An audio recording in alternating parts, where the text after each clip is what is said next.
bir dənə nöqtəyə toxunacam. Bilək xanım Zeynəb kimdir? Hər kəs məsum imamın müsibətini görə bilməz. Hər kəsin tutumu ona çatmaz.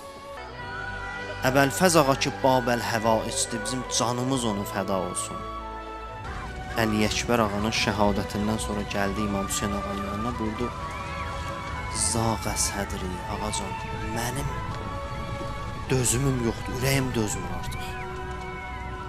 Mən dözə bilmirəm artıq. İcazə ver, gedim meydana da, bundan o tərəfəni dözə bilmirəm.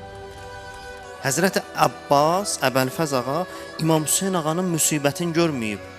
Əli Əkbər ağanın müsibətində dedi, buradan o tərəfə mənim dözümüm yoxdur. Mənim taqətim yoxdur artıq. İnsan xanım Zeynəbə heyrandır.